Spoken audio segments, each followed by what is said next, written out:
What's going on, Soul Tribe? I salute the divinity in you, and welcome to my channel, Alchemist. Justin here, and are you ready to set some intentions for this week? We got a light one. We'll only be talking about one day this week. I got a nice little chart for you, which I think I cleared up for you. Yes, okay. Ignore that. Do some notes beforehand. But yeah, this is going to be an interesting sort of week, I think. This is going to be a build up for, I think, how this as we're going to have, we're in the middle of Mercury being in retrograde, Jupiter's retrograde, and then Mars is going to be going retrograde that we'll be talking about next week. And I think that there's going to be a lot of behind the scenes kind of work going on, a lot of that sort of kind of soul searching, kind of pushing through those sort of like those quiet times where people don't see you, putting in the doing the 100 push-ups or doing the hours of studying and things.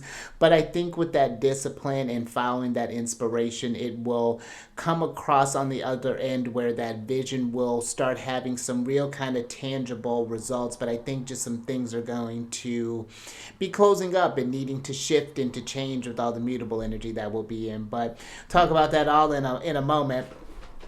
But if you're new here, again, welcome. My name is Justin, and one of the things I do on this channel is talk about the weekly transits. They're going to hear the celestial chit chat.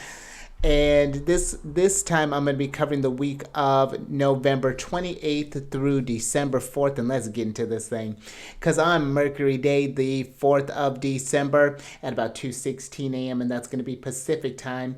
Mercury is going to be forming in opposition with Jupiter, both of them retrograde, like I said. This is going to be happening at 16 degrees and 43 minutes. Mercury is in Sagittarius and Jupiter is in Gemini. Now, what I've been talking about on this is that one thing I really like about, even though they're both in this retrograde shape right now, is that they're both in mutual reception, and so that means they're doing all these shenanigans. They're having like a really bad day, but in a house that it's like Jupiter can help you find all the things that you need. You cut your finger, hey Jupiter, where do you keep your first aid? Jupiter can't eat anything, hey, where do you keep your food? That's what I like about the mutual reception. They're able to support each other, where I think that Jupiter and Gemini can be a bit restless with all of the information and wanting to learn all of the things, can get caught up in the rabbit holes, where the Mercury in Sagittarius, the detriment can be feeling so inspired and feeling like having all of the ideas, but then there's no follow through. They're just all just sort of like things. So what I see this opposition as is a need to kind of catch some of those ideas. Hopefully as many as you can, while this Mercury is, I think, going back and reflect on maybe some of the things that maybe you had a conversation with someone last week who threw you an idea and you were just like, oh, that's ridiculous. Maybe kind of pick that back up, like, hey, go into a bit more details about this. Tell me a little bit more, just to be curious. We may not commit to anything, but at least entertain something. And I could see this being where this could be a realization where maybe you've been looking at where you've been kind of like chasing rabbits and just all over the place, but the promise of that success, but nothing really coming to. That's where I would say kind of look to, because again, this day specifically is just a lot of mutable energy, and there's a lack of Earth that is there, minus this subtle transit that's going to be happening between the Moon and Venus, which I'll talk about in a moment. But I would see, even with the opposition, because that's when the planets are 180 degrees apart. Again, they're in opposite signs, and the oppositions remind me of, and I think I remember reading this, they kind of have that Saturnian feature where there's some kind of constriction, some sort of obstacle, some sort of boundary.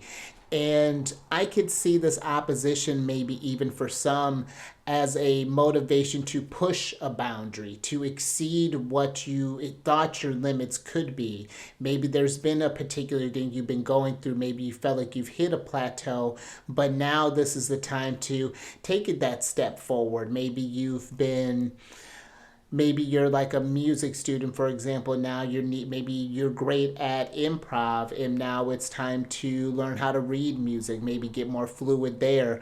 Or maybe you're a teacher and you're wanting to, maybe there's a course that you're wanting to take. Again, something to feel just kind of feel more to like awaken that fire again, so that that Jupiter energy can be more focused. Because I think the really nice thing about Jupiter and Gemini, because it's still Jupiter, is that Jupiter is bringing a lot. There's a lot of information that's available to us. There's a lot of people that we can talk to, and a lot of things where we just a lot, that we can avail ourselves of, that are free. So I think that in this time where we can really eat that up, I think that Mercury in I just think that this conversation, because this could be too. I'm just thinking in the tarot, Mercury in Sagittarius is the Eight of Wands, and Jupiter in Gemini is the Eight of Swords. And so I think that there's this move this time again to kind of unbound yourself of seeing where this energy can take you. And I think that's going to lead kind of nicely to this next energy, because same day at about 8:18 a.m. the sun is going to be forming a square with Saturn, and this is going to be happening at exactly 13 degrees. Sun in Sagittarius and Saturn is in Pisces. And so I'm going to go ahead and switch over here so we can talk about this chart, because one thing I found really interesting is that when this square is happening, which is when the planets are 90 degrees apart from one another, so they're usually in like modalities, this being a mutable square here, that Saturn's kind of the referee in this opposition. And I think with Saturn being in Pisces in this, one thing again to think about is when we have like a T square, that's a big push for action. You've seen something. I'd like to think of an opposition too, like when you're thinking about like a full moon, for example. You've had this idea, this expectation versus reality. And I think that this Saturn energy is asking you to push your imagination, which asks a lot. You may need to talk to new people. This is to see where you're lacking, but this lack that Saturn is bringing doesn't have to be something that is depressing. Maybe you feel like you could have more time. Maybe you wish like you would have started this sooner, but hey, no time like the present. Or you could just see, one thing I could just see this Saturn thing as coming up to, maybe something that's getting in the way here, is it feels more like an emotional blockage. Saturn in Pisces, which is the Eight of Cups, so all these eights here. I think that this Saturn in Pisces, in order to have that, get that dream realized, and to see, and when I say this dream, this could be where you're trying to take your life and whatever that Jupiter is trying to do, that Mercury and Jupiter, and Saturn's like, okay, well, I love your dream, but these are the 100 steps that you have to take. And so, but it's just like, just take that first step is what I'm thinking that Saturn can be. It's like you can spend so much time dreading the process that once you get started, you get that momentum, it's easy. And it gets easier. But I'm even thinking too, let's say if you had momentum and then something derailed you, this can be the time to deal with that derailment. And I think that comes into as well with this conjunction that's getting ready to form here between the moon and Venus that's happening in Capricorn here, because that'll be happening that'll happen like later that day. About roughly 8 hours later. And what I could see this coming up, or how you can maybe potentially work with this, is getting a feel for the work that's getting ready to come, thinking about that long-term thing with that kind of Saturnian energy, that's considering that Capricorn's ruled by Saturn. But think about it too with that Venus being in Capricorn. This work is going to lead to this vision that, maybe you want an improved relationship. Maybe you want improved health, improved time for creativity, home, communication, family, friends, things along those lines. Whatever area that you're trying to improve, I think that it's letting that be let that be the motivator behind this, especially I think once we have, because Mars is right in a couple days, depending on when you're watching this. Mars is going to be, right on the, we're right there. He's in the degree where he'll be doing his retrograde at 6 degrees and some change. So I think that's all I got for this. I'm gonna switch back over. But that Sun and Saturn energy, I think that it's, once you get that thing going, because Sag, I really enjoy Sag, and this may, depending on your chart, this may be, this might be an easier time, might be a bit of a tougher time, but I have a lot of fire in my chart.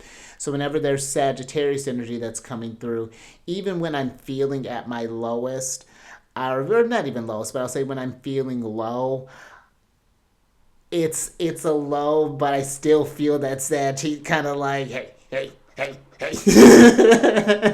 And that's what I did, channel that guy. But it's not like a hey, like a forceful hey, but it's just like, hey, let's just see what the day's got for you today. Like no expectations. Let's just let the energy move me.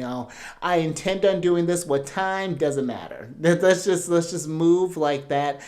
Have a little bit of flow with this time. I know I said Saturn is bringing this discipline with it, but I just, with this mutable energy, I think we're going to, as things are getting into a more fixed kind of place, I think once Venus gets into Aquarius, well, I think next week is going to really kind of help set this energy up, if that makes sense. It's a lot of things that, again, that Mercury and Sagittarius, it's like the vision is right there. I can see it, but it's still forming. So breathe on it. But it's there. So you're holding in your head, you can hold it in your hand. And then we'll attract it with Venus when she gets into that Aquarius energy. And if you wanted to work with these energies more personally, see where these transits are happening for you.